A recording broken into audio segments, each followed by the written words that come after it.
morning to everybody. Thank you at the Institute for the invitation. Let me begin with a single word, yes.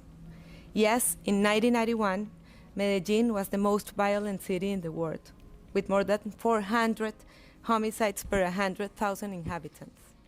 Yes, terror ruled our streets, car bombs, assassinations, and fear became part of daily life, taking the lives of brave police officers, social leaders, and innocent citizens.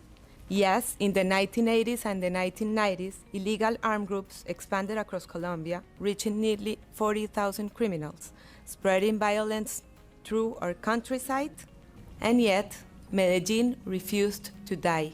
While the world only saw chaos, a group of brave business and civic leaders, educators, public officials, and visionary mayors embraced the conviction that there can be no successful companies in failed societies. They chose to stay, to rebuild, and to defend hope. At Proantioquia, the organization that I lead, founded in 1975, we became a platform of trust, a bridge between the private and public sectors committed to building public value.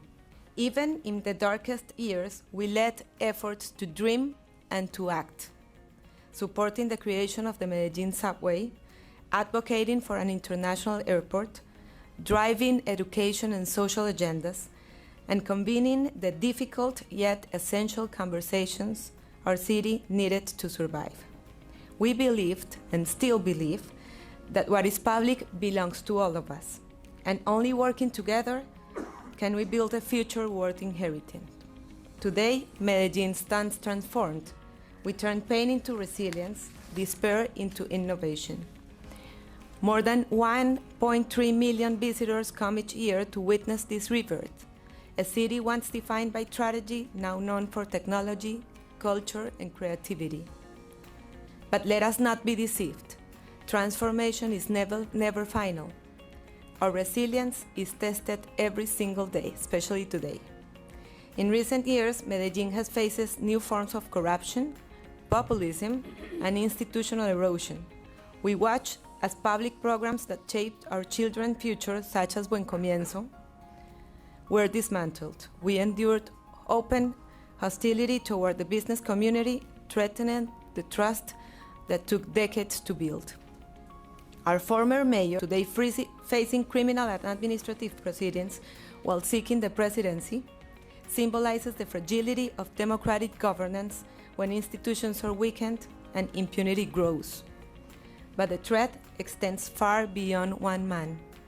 Colombian democracy itself is at risk. As the United States desertifies Colombia in its anti-narcotics efforts and the so-called total peace policy empowers illegal armed groups, the private sector in Medellín and Antioquia has decided to take a stand, to support regional governors who resist and to protect institutions that defend democracy. We refuse to surrender to cynicism or chaos. We choose to focus on the future, and that is why I'm here standing before you today. Our conviction is simply yet profound. Take care of the present to safeguard the future. Through Proantioquia, we are leading projects that transform regions and renew hope. The airport region, connecting Medellín to global markets, sustainable tourism strategies celebrating culture while protecting nature, the transformation of Urabá on Colombia's northern coast into the nation's next agro-industrial and port hub. These are not just development initiatives, these are acts of resistance against despair. Because we know that the future will only flourish if institutions remain strong, the rule of law is protected, and citizens reclaim trust in democracy. The story of Medellín teaches us that transformation is possible, but only through collective courage and unwavering collaboration. We cannot let fatigue or fear erode what we have built. Our fight is not against a city's past, but for a nation's future. So allow me to end as I began, with yes. Yes, we face the growing threat of transnational organized crime. Yes, populist leaders across the region challenge the foundation of democracy. But also yes, in Medellín, in Antioquia, and in Colombia, citizens, business leaders and entrepreneurs are standing together to defend freedom, rebuild trust, and shape a future of dignity and hope. As we stand here in Washington, we reaffirm that from the private sector of Medellín and of Colombia, we are convinced of the need for a joint and determined policy between our nations to confront and eradicate transnational organized crime, the greatest current threat to democracy and stability in a region.